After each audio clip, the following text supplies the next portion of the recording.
You're listening to a podcast from The Word. So, you watched the Brits. That's very brave of you. I watched the Brits, which I haven't done for a while, actually. And it was, but I saw most of it, actually. And, I know. I know. I did feel a bit of an old curmudgeon because I missed the old days. What an unoriginal thing to say. But I remember... To interrupt for a second, we've always missed the old days with the Brits. Yeah. And even in like 1986, the Brits, it's not as good as it was. Not as good as it was. Before. Anyway, go on. I know. Yeah, you had Mick Fleetwood and Sam Fox, and everyone's going, this is a catastrophe. Years later, again, wasn't it great when Mick Fleetwood was live? It was risky, it was daring, it was funny. Right. But no, I just felt nostalgic for that, the mid-90s, really, where you had lots of groups. You had Blur, winning 2 or 3 awards. You had M People, you had Oasis, you had REM. You'd have Supergrass, you'd have Bon Jovi, Massive Attack. Even the dance categories were a band. Everybody was a kind of a band. And this time, I kind of felt it was just the solo artists, aren't they? Is that what it is? Yeah, so you got Adele, and you've got Ed Sheeran, you got Silk Sonic, and Billie Eilish, and Little Sims, and Olivia Rodrigo and Dua Lipa, and they're all there, and they're all really presentable, and they're fabulously turned out, and they're terribly welcoming and accommodating towards each other. It's a bit like watching a kind of film awards where everyone's terribly nice about each other because they might work together. Yeah. Whereas in music, it used to be in the days of the bands, when bands roamed the earth, they were kind of self-contained units, rather like football teams, actually.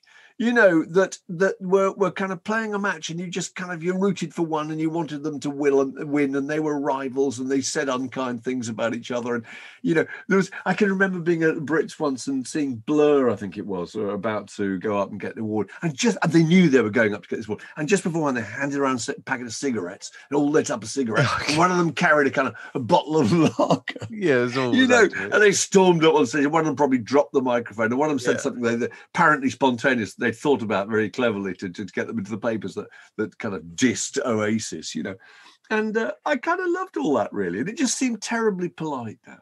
And that's all I had to say is I miss the great days when there were bands. A band is a drama in itself. A band is a drama. A band is a football team that you support, you want to win or lose. And they're rivals, and there's that kind of friction. But also within the band, there's always one member of the band who might go off on one. One member of the band who behave. It just doesn't matter who the group is. It will always come down to that. Whereas you have an individual, you can't have that. Now, it's funny you should say that about bands, because I just read a piece that really irritates me in the Sunday Times today. One of those. There's many, you get these regular kind of comment pieces about how streaming is ripping off bands and so forth, written by middle-aged arts critics. So you think they're all kind of harking back to, so there was apparently, I must have missed it, Mark. I don't know if you saw it, but there must have been some golden age, maybe in the 70s or the 80s, when all bands were perfectly happy with everything they were paid. And they were always saying, it's it's a living wage. I'm really happy with this. It can go on for a while. I've had my annual review. It's going to go up by 5% next year and so forth. I don't remember that happening, but apparently, according to these people, it did happen. The headline, anyway, of this piece is, "For bands of tomorrow, mega deals have a sting in the tail." Get the topical hook. Sting has sold his see what they've done. Whatever is publishing or is it recording catalogue sometime in the last couple of weeks, and therefore you get this usual contrast between. In the people who made their name in the 60s, 70s, or 80s, or whatever, making fortunes living on the Tuscan vineyards and whatever, as compared to the strugglers and the strivers and the Brits, and where's all this? As if that was never the case beforehand.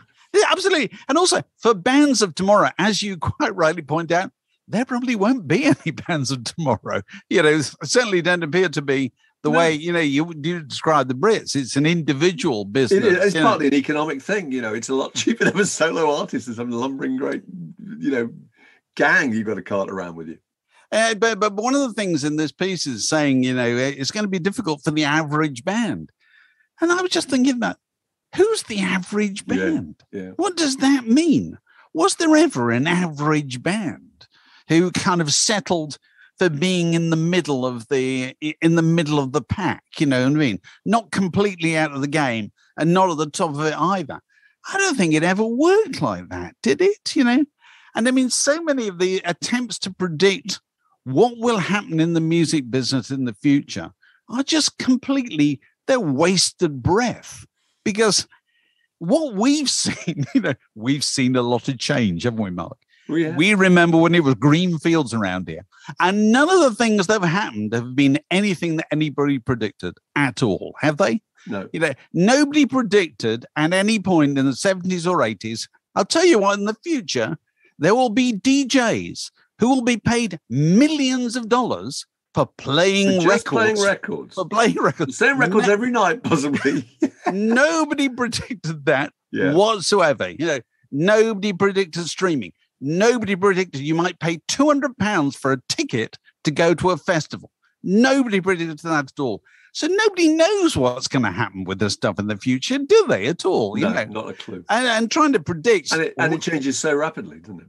Well, yeah, and then it may not change for a while, and then suddenly it changes by, technology, economy, all kinds of things, And so I've just had it with reading pieces about, there used to be a time in the record business when everybody made a very good living, and now it's all gone away as a consequence of streaming or whatever. Because feed into that, I think that I sent you, this week, there's a very good piece. Oh, the Bob Lefsetz thing. On the Bob Lefsetz letter. Bob Lefsetz does a very good kind of industry newsletter and so forth. And he had a long piece contributed by a guy called David Macias, American, who runs a company called 30 Tigers, which does management and distribution and marketing services for loads and loads of kind of independent acts, I suppose, And I don't know, it was in the course of that or somewhere else that I learned the staggering fact that there are 60,000 new songs uploaded to the streaming services every day. Well, the thing that struck me about that was a really good piece. In fact, we should post it at the end of this. Is that in 2004, there were 50,000 albums a year, roughly 50,000, which made what it was, $12 billion profit, I think. In between? It's not. It's not profit. It's just revenue. It comes in. Anyway, go on. Revenues. In 2020, there were 1.1 million albums, which made the same amount of revenue, which is really incredible. I kind of Googled this because I was really interested, and I found a statistic saying in 1970, just in the US, 4,000 albums came out. 5,000. Possibly. So that was broad. That's just about, there was 10 albums a day. And now, if you work out on the basis of that figure for 2020, it's 3,000 albums a day internationally. So it's just unbelievable, isn't it? The choice and how hard it would be to make yourself different and to differentiate. Well, it's a smaller portions world. More and more people are on smaller and smaller portions. Because the other thing is that. If you go back to, I don't know, the 80s or the 90s, well, certainly the 80s, the majority of records released were not independent. Now they are, because there's no gatekeeper to stop you. The only way you could put out records back in the day was to sign a deal with EMI or Warner Brothers or CBS or whatever. You don't need that anymore. It's the gatekeepers have gone. And hey, everybody wanted the gatekeepers to go, didn't they? Well, they wanted them to go, but now they've gone. You must miss that kind of element of the selection process, and also the fact that the gatekeepers brought with them all that A&R experience, so they could say to you, "Well, that's commercial. Well, that isn't commercial." And let me tell you from experience, this might work, and this kind of production might work, and all that kind of advice, and all that perspective is kind of gone, isn't it? Just to a large extent. And he also, this guy, David Macias, made a very good point at the end of this piece, which he made it as gently as he possibly could. And this is a guy who's immensely sympathetic to independent artists, works for about 200 of them, And this is independence. This is not people arguing about how much they're getting paid by Universal or whatever. Yeah. And he says that the rate of business failure in the United States, I think he said, is 65%. So 65% of businesses that launch don't work. Really, are bands any different from that? Should they be any different from that? And that's a really interesting point. And should we expect them to? Is it because the general feeling is it's unfair? Isn't it? It's unfair because Ed Sheeran's making an absolute fortune. All these people say it was always thus. It just was. And I was only looking this morning on the streaming playlist. You know, the kind of the playlists of most streamed tunes right now, and you go down the top 30 and you won't have heard of any of them, Mark, but the top one has 34 million streams. So that puts absolutely everybody else in the shade, and it may only have 34 million streams for a few weeks, but hey, that's a heck of a lot of streams, and it's a totally different business from which they earn £17.10. Well, I think the point is if you get 34 million, you get a lot of money. You're doing well. You get a real lot of money, but if you get what sounds, if you get 10,000, you don't. No. And of course the problem is people think 10,000, isn't that like selling 10,000 records back in the day? No, it's not. It's getting something played once. It's like radio play. It's a completely different thing. Anyway, we'll post that because it's really worth reading. Yeah, it's really worth reading. It's brilliant. The Word Podcast. Prime cuts of popular culture served fresh each week. So, Film Club. Here we are, Barry Norman style. We've finally been to see the same film, haven't we? You went to see Belfast, I think, a week or so ago, and I went to see it this week. What a fantastic film. Let's be honest. It's gone quiet. I thought it was fantastic. There are elements of it a little bit over sugary, a little bit over sentimental, and a bit just a touch. But I still thought it was terrific, fantastic. Anybody who hasn't seen it will know it's the Kenneth Branagh story about a 10-year-old boy playing the part of him as he grew up in Belfast, during the Troubles. But Dave, the soundtrack. The soundtrack is, of course, mainly Van Morrison. And of course, this came as a surprise to me because you scanned the publicity material for Belfast in vain to find any mention of Van Morrison. Not on the poster, as far as I could see, and not to the fore at all. Is this because he hasn't just blotted his copybook over, the vaccines? He's tipped an entire bucket of quink. Absolutely, he has. It's a Jackson Pollock style expression of. No, they've gone very quiet about him in the publicity, and understandably so. But you can separate the man from the music. Absolutely. And listen, the thing that I tell you, I quite enjoyed the film. I have to say, and I'm not being sarcastic at all when I say that the bit of the experience I enjoyed most, and I was in a nice, comfy cinema with a very good sound system, which is not something you could always say in the past. And the bit I enjoyed most was right at the end, was the titles were rolling, credits were rolling, and they played the whole of "And the Healing Has Begun" by Van Morrison. And so you're sitting there in a darkened cinema. You're just looking at a black screen with white credits going past.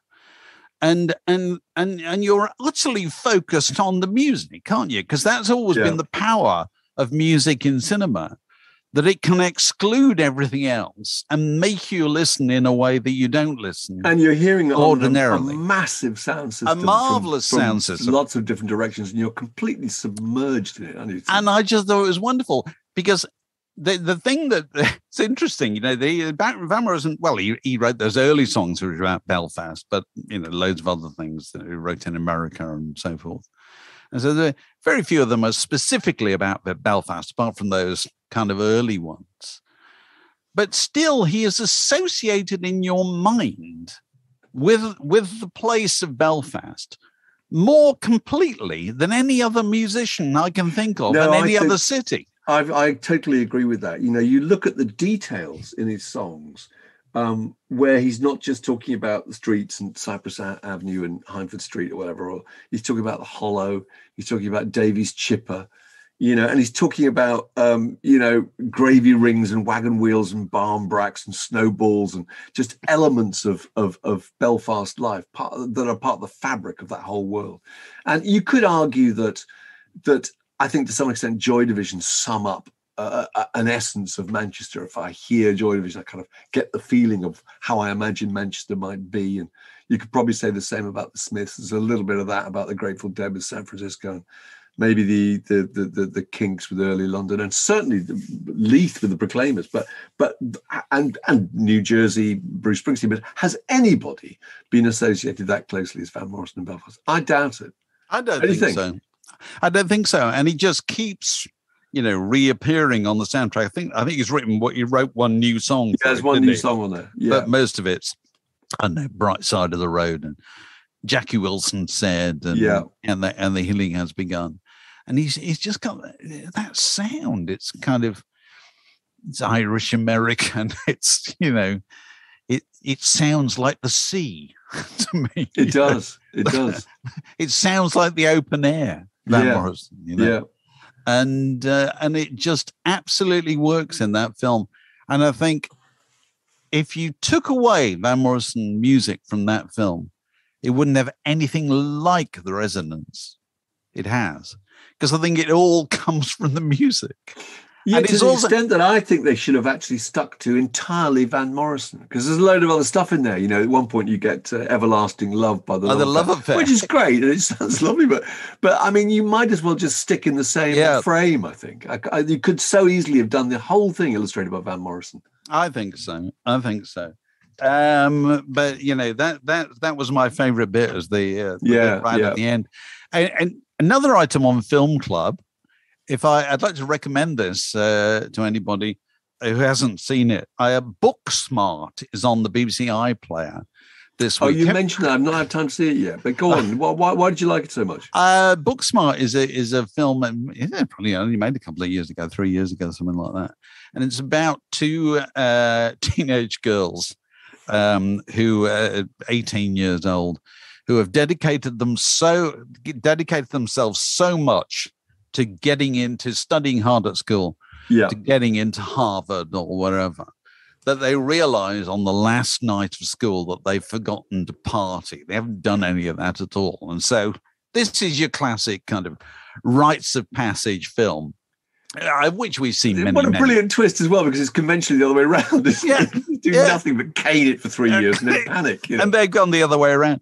And it's a fascinating insight into, growing up nowadays, if you like, because young people have some issues that are the same and some issues that are very, very different. And so what intrigues me is that they're simultaneously kind of very advanced and very outrageous, and also at the same time almost Victorian in their prudishness about certain things, which you can imagine, which is summed up really well by, I was just watching a bit of it this morning, where one of them says to another, talking about a boy in their class, says, "Is it true his parents bought him a sex worker for his 14th birthday?" Which I just thought that was wonderful. It's a really outrageous idea. But then it's a sex worker. It's not a hooker, No. Everybody has to have a contemporary euphemism at absolutely every stage, because that's the world they've grown up in, And calling it sex worker makes it sound okay, doesn't it?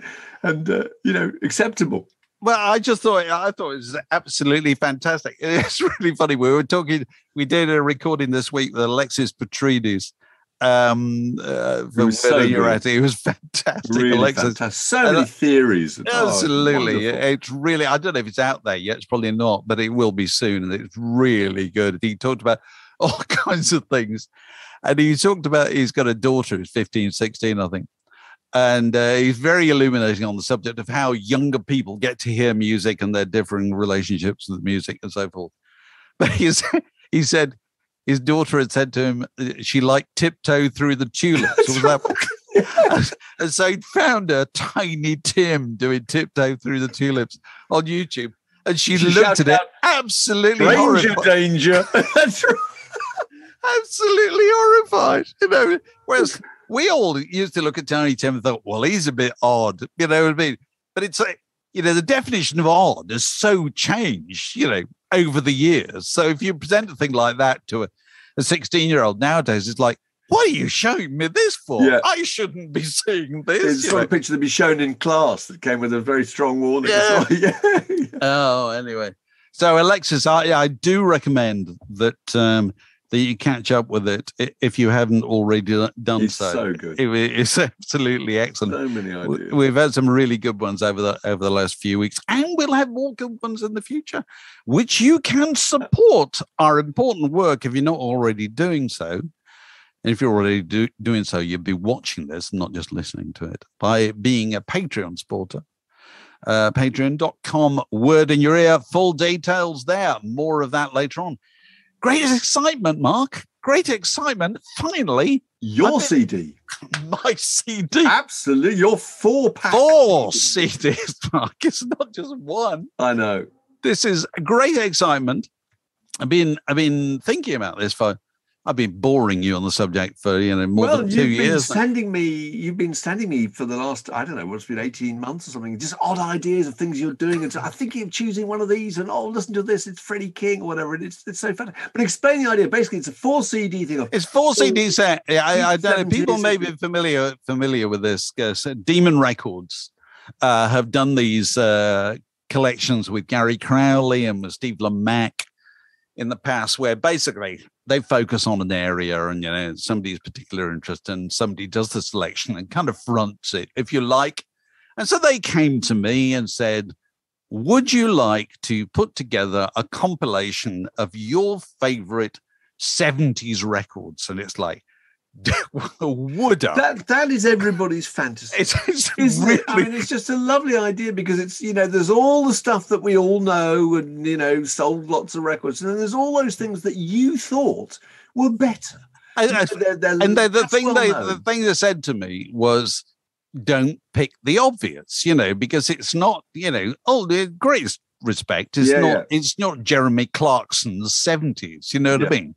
It's not mainstream. It's not. I say it's not mainstream. It's not Hotel California. And it's occasionally got and quite well-known tracks, isn't it? But it's just less well-known tracks. So you pick less well-known tracks or well-known songs by people who you might not know that they wrote the song or they did the song or whatever. And so that's what I set out to do. And they said, we want 4 CDs. Each of those CDs ought to have some kind of thematic unity to it. So I've got 4 CDs. And the first one's called... So go through this as Young Americans. The first one's called Young Americans, and it's about people who just happen to be young Americans at the time, So it's Delaney kind of... Bonnie and Mike Nesmith. Yeah, it's Mike Nesmith, it's John Prine, it's Warren Zevon, it's Jesse Winchester, it's all kinds of people like that, personal favorites of mine. And then the second CD, which is where I've stolen the title from ZZ Top, Beer Drinkers and Hellraisers, which is about, loud 70s rock and roll and R&B. And, it's about Freddie King and Johnny Winter and Montrose and the Jay Giles Band and all that kind of stuff. Stuff we used to play in my flat in Wood Green while, headbanging back in 1974. So that's it. And it's also, I hope, the ultimate in-car CD experience. Please don't go too fast, readers.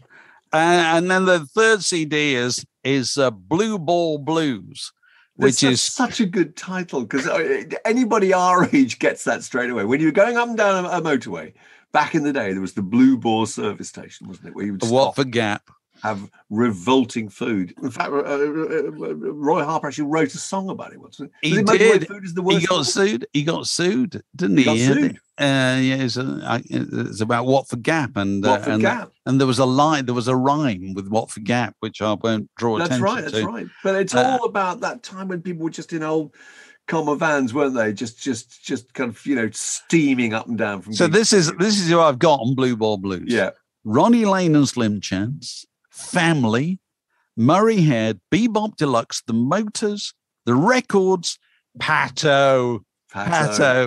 Singing the blues on Reds. Sharks. I love that was the Andy Fraser, Chris Spedding group. Absolutely. Jess Roden, Terry Reid, Robert Palmer, Mott the Hoople, Fairport Convention, Dave Edmonds, Chili Willy and the Red Hot Peppers, ladies and gentlemen. Brilliant. But that's a good example because the Motors track was it Dancing the Night Away? Dancing the Night Away. That's kind of quite well known, but they're a kind of obscure-ish group, aren't they? But other times it's kind of it's completely unknown groups with an artist with tracks that you might not have heard of. And then finally, the great Roy Harper, the aforementioned Roy Harper, When an Old Cricketer Leaves the Crease. Yeah, brilliant. So. The opportunity to put that on a CD was too good to miss. And the fourth CD is all female acts because it's very often said in the 70s there were hardly any female acts. It was always Sandy Denny and Elkie Brooks and Maggie Bell, and that's your lot. Joan Armatrading. Actually, there were lots, but very often they didn't particularly come to prominence. Or came to prominence years later. So I got Sandy Denny, obviously, Marianne Faithfull, Linda Ronstadt, Carly Simon, Joan Armatrading, Kate Nana McGarrigle, your favourite song? My absolute fave. Heart Like a Wheel.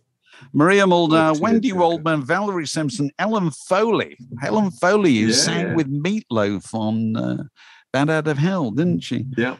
Phoebe Snow, Linda Lewis, Valerie Carter, The Roaches, Bridget St. John, and so on and so forth, Judy Sill, all kinds of people like that. I have to tell you, you might think putting together a full CD set was just unmitigated joy. And let me tell you, you're right. It was. I can imagine. Anyone listening would be weak with envy. This is a junction in the word podcast. It separates that bit from this next bit. Well, I was reading the other day, well, you've read it too, the piece that I think Danny Baker had posted, which I thought was absolutely fascinating because it makes the point that all over the music industry, there are people, historically, there have been people who think there's a pile of cash and they deserve a bit of it. And whether they do or they don't, and in this case, I think they really genuinely do, how hard it is to get any of that money back. And it's a story about a guy called Burton Silverman, who was the artist who painted in 1970, the 3 pictures that finished up being used as artwork on Jethro Tull's Aqualung. And it's an extraordinary tale, isn't it? I mean, Terry Ellis, who was running Crystals at the time and massively involved with the creative elements of Jethro Tull, had seen his artwork and liked it and had commissioned him and given him a blank canvas. Again, which is another reason why he seems to deserve something. It was his idea to take the idea of the character from the song Aqualung and paint this kind of this derelict, out on the street. And Ian Anderson never liked the picture. And anyway, it was used and the record was enormous and in subsequent different formats, CDs and cassettes and all that, it still got used. And Burton Silverman eventually felt that he deserved some money, didn't he? Well, just a second, he got some money. He got $1,500. $1,500. Reasonable amount of money. 1970 is a lot of money. No, reasonable amount of money, absolutely. And he got a trip to Britain for him and his wife. Come over. And, he came over to watch the band rehearse. Extraordinary way people did things in those days. Come over, watch the band rehearse and do some sketches, which he did, from which, all this stuff derived. Was there a contract? No. Did he get a lawyer involved? No. Nothing at all. Did he think that this was going to prove to have an afterlife? No. Did Jethro Tull think this? No. No, probably not.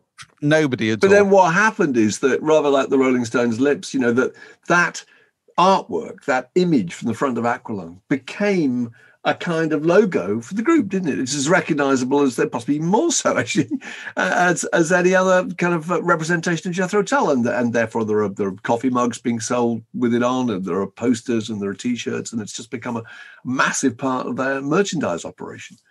So the whole story is about him trying to kind of get the money back. And what he does is he, realizing that the legal procedure against Warner Brothers is going to be complicated, he goes individually to both Terry Ellis and Ian Anderson, and they both say kind of no, don't they? They point out that they think the deal is fair and that they can't help him.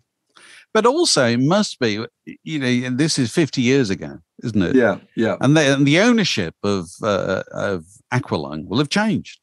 whoever it's been, Chrysalis was Pearl Island, I think, at the time, and then it was independent, and then it went to what, EMI, did it? I can't remember, and then sold on probably Warner Brothers in the States, as you say, and this becomes an asset of some multinational, one of millions of assets that they own, and do they really want to unpick one bit of it? I wouldn't have thought that they do at all, And it's always very difficult to go back and say, well, you are owed a little bit more because couldn't somebody else say that they're owed a little bit more? Well, that's right. I don't know. If you settled one case, a load of other people would think that they had a chance, would they? It's very difficult, and because I don't know if people are ever happy with these things, if you're going to have a full and final settlement, it would have to be, and as soon as you get learned friends involved, the sums involved have to be 4 times as high to pay for learned friends. Yeah, learned friends will drag it out indefinitely if they're representing the deep-pocketed record company. Can we just, while we're talking about, we can't let a mention of learned friends go past this week without strongly suggesting that anybody who hasn't already done so should get across the details of the case that's known as Wagatha Christie, waging fantastic at the moment between Colleen Rooney and Jamie Vardy's wife. It's fantastic. Just a point of detail here. I think the cost of this case legally is £500 a minute, wasn't it? And they had a 10-hour session on one day. So that, I think, is that £300,000 one day? You always wondered how, sorry, we're just tangented the football. Yeah. The footballers back in the day used to make a lot of money when they played, and then they drank it afterwards, didn't they? They always ended up on potless by running a pub or whatever. And nowadays they earn ridiculous sums of money to the extent you think, how are they going to lose these sums of money? I think we've got a hint here. They find ways. They sometimes involving a cat. They're imaginative new ways. This is, and I do love the detail that Mrs. Vardy lost her phone in the North Sea. In the sea. That's right. No, not just the sea, Mark. The North Sea. Right, yeah. What is Mrs. Vardy doing anywhere near the North Sea? I really do not know. Anyway, sorry, how do we get? No, it's fantastic. We're talking about middle-aged friends. The idea that the Aqualung artwork also was lost, wasn't it? Yes. This is the thing about the story of John Pash, who was the art student from Royal College of Art, who Jagger's brilliant. Jagger had seen his work. It was Jagger's idea to do the lips and thought this was the guy to do it. And he did it, and it was so fantastic. And eventually the Stones gave him some more money because they knew how brilliant it was.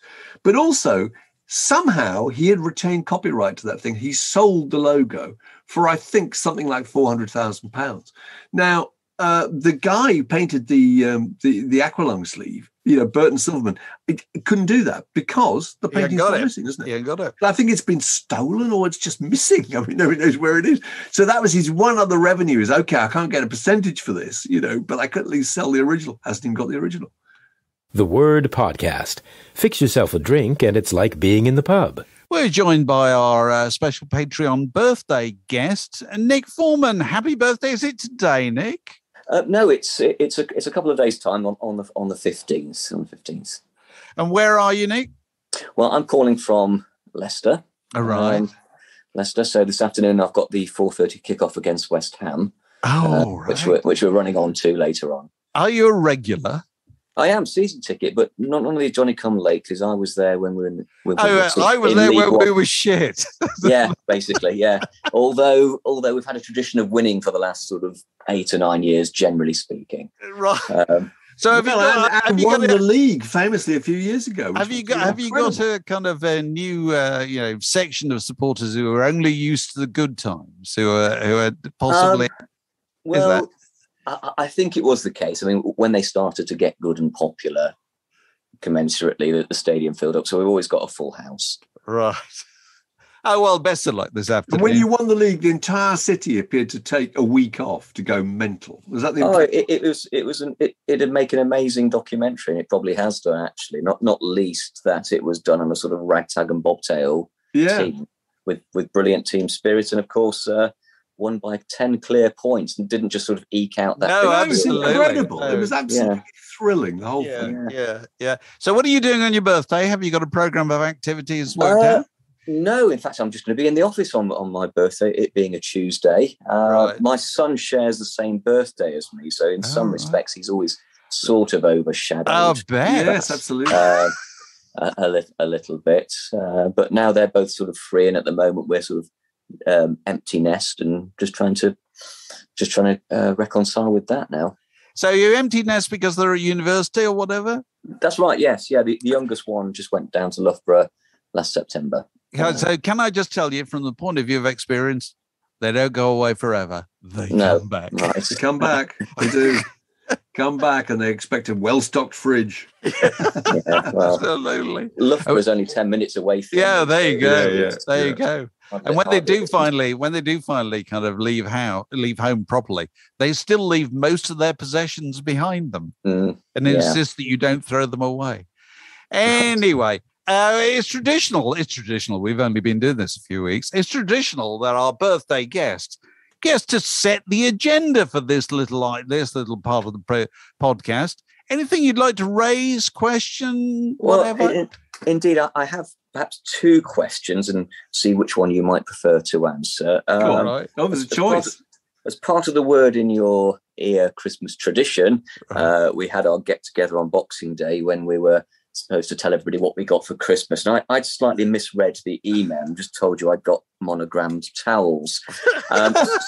So my first question would be, has there been any time in your journalistic career when you've had a head in your hands, I really wish I didn't write that, or I regret writing that, either good or bad, that you just thought, I got it, oh my word. Oh, people always say about, sorry, we're going to choose the question. Yeah. All right, go on, carry out. And the second question is, and obviously with the recent passing of Meatloaf, I've just sort of picked up 2 or 3 album covers, and I was wondering, in your opinion, whether those album covers had actually, in some measure, either helped, hindered, or indeed advanced the reputation of the music within. Oh, God. I think the album covers is a good question, isn't it? Yeah. That's a good one. Oh, well, it's, I've kind of written a book about this, really, that the thing I always say is that whereas George Orwell's 1984 is republished every 10 years with a different cover to bring it up to date notionally, nobody would dream of doing that with a classic album, because the cover is as much the album as the music within. I don't think that applies with CDs, but I think it applied with the 12-inch, LP. And so, you held up Sgt. Pepper, obviously, that is, we look at that and we can hear that record, can't we? Still to this day, the people encounter the visual image of Sgt. Pepper more frequently than they encounter the music. And that's why it's embedded inside us, isn't it? It's not just listening to it, it's looking at it. And, I know a lot of people said this when Meatloaf died the other week, was the cover of Bat Out of Hell a contributor to the success of that album? Well, clearly it was. And he was a very respected kind of comic book artist, wasn't he? That guy who, I don't know if comic book is a bit sniffy way of referring to him. I think there was the only cover he did, wasn't it? That was quite a big deal, him doing it for people who follow that world. I have to confess I don't. And I think it was hugely important. Whereas you also held up Trap Mass Replica, which for those who haven't seen it, is Captain Beefheart wearing a trout's head. There you are, with a hat over the top of it. and that would certainly not encourage people to pick up that record. It's a kind of crass and reductive concept in some ways. Don't you think? You think they could have come up with something so much more imaginative and everlasting, but you can't disassociate it with the record. It's just there are various sleeves, aren't there? Atom Heart Mother, and I think King Crimson's first album of the Crimson King. That album sleeve has just come into the frame in the last few years as being one of those absolutely classic albums. Well, you know the story of that guy, the guy who painted it. It's called Barry. I can't remember his second name. He was an old mate of theirs, was an old school friend or something. He was a guy somebody knew. Was at university in I think it was in Imperial College. Yeah. And I think he was a scientist, but he just did these kind of larger than life illustrations as a hobby, and they said to him, just do one for us. And so what he did reputedly was he got in front of a mirror. It's his own mouth, isn't it? Opened his mouth and then painted the resulting image, which ended up being it was all the kind of publicity that King Crimson needed, wasn't it? In those days, I remember the time that record came out, which was 1969, is it? And you went to record shops, and the whole window of record shops were just taken up with covers of In the Court of the Crimson King, and everybody bought it because curiosity. What could that sound like if it looked like that? And there was nothing else on that cover apart from there was nothing no words on it. Nothing. And I don't think there was nothing on the outside. Album. Yeah. But of course, Atom Heart Mother is even more extraordinary. It's bizarre, isn't it? Because the story, they just had this long piece. So I'm going to go a tangent on Atom Heart Mother. Yeah. It's my specialist subject at the moment. They developed a long piece that they used to call the pudding or something like that within the band. And then they wanted to record it. So they started off with a rhythm track with Mason and Roger Waters. And they had to play it quite long, and there was no way of editing it or something. So they had to try and keep time, which was not something Pink Floyd were terribly good at. And then they couldn't finish it, and they had to go on tour in the States. So they got, what's his face? Is it Ron Geeson, the arranger, mm-hmm. the guy that Roger Waters had done the body with, and said, just kind of do a tune on the top of this, So Ron Geeson labored all summer to do this whole thing. And then when they got to the studio to record it, they had a load of session players in who were choosing to be rather sniffy that day. And Ron Geeson almost had a fist fight with one of the horn players. And eventually the producer had to say, Ron, why don't you just come in the booth here and let somebody else conduct, because there's going to be fisticuffs in there.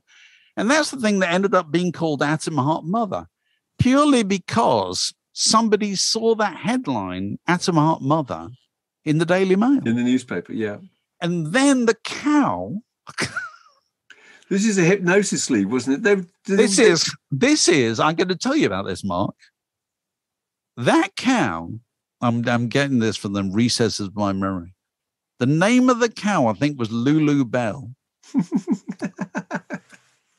And was a cow photographed in a field near Potter's Bar, because Storm Thorgerson's mother lived in Potter's Bar. Yeah. And so they just basically went out there and said, find the first cow you can get to stand still, take a picture, and then going to the band and saying, there's your cover. There's your cover. And they go, that's it. That's it. I know. And so the key part of the identity of Atom Heart Mother all these years later is the cow.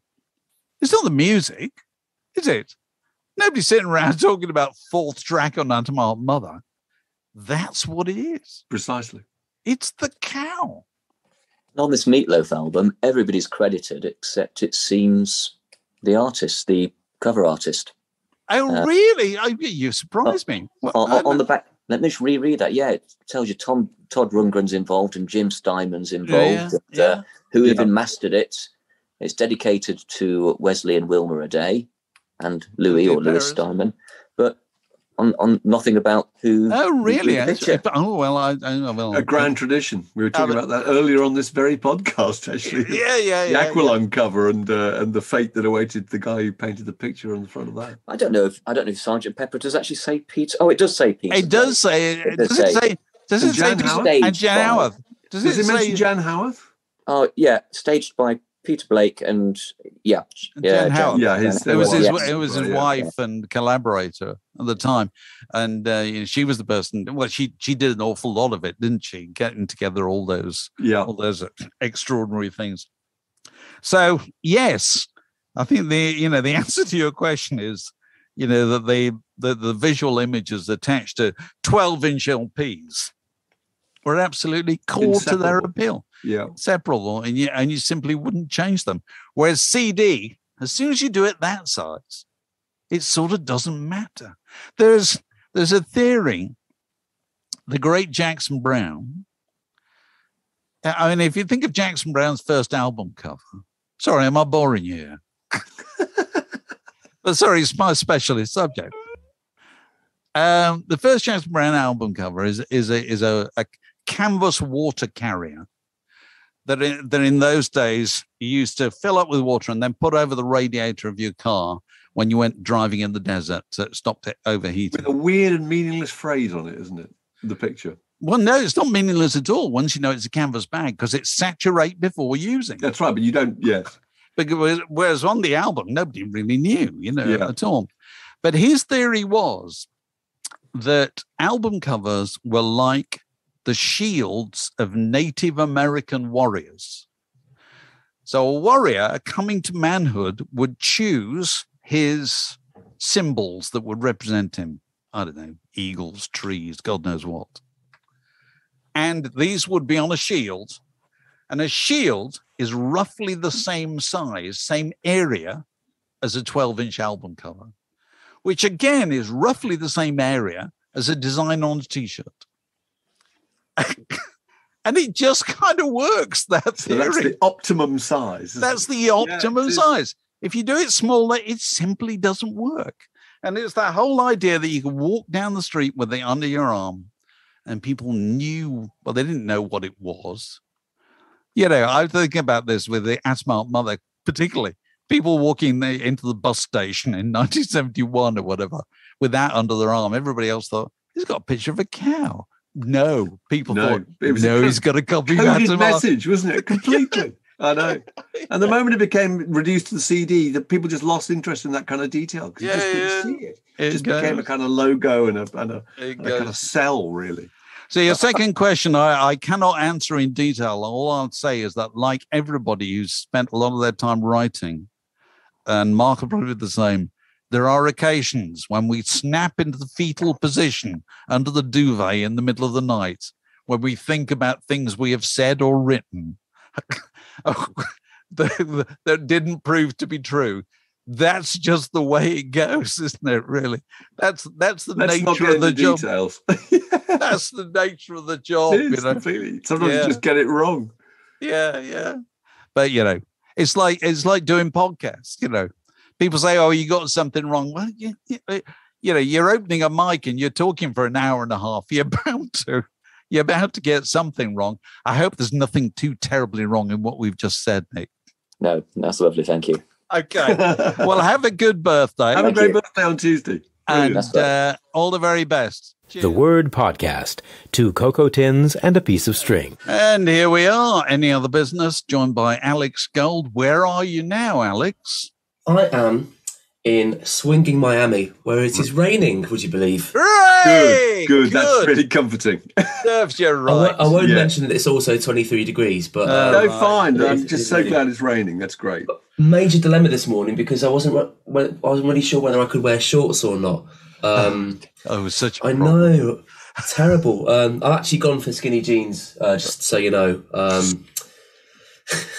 So, any correspondence from the Massive? Anything we should be dealing with? Go on. We've had some quite a lot of feedback for Giles Fraser's 5 in 5. Oh, yes. Go on. thing. So basically, the concept of 5 and 5 for everybody who wasn't with us last week is any artists that have put out 5 great records in 5 years consecutively.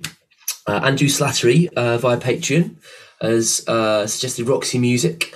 So Roxy Music 1972, For Your Pleasure 73, Stranded also 73, wow, Country Life 74, and Siren 75. Wow, I've forgotten is that all in those 5 two. years? That's amazing. That's a winning streak, actually. Yeah, isn't it is good. It is. It's a purple patch. Glenn Crouch also via Patreon posits Stevie Wonder. I haven't got years here, but I've got the album titles: Music of My Mind, Talking Book, Innovisions, Fulfillingness First Finale, and Songs in the Key of Life.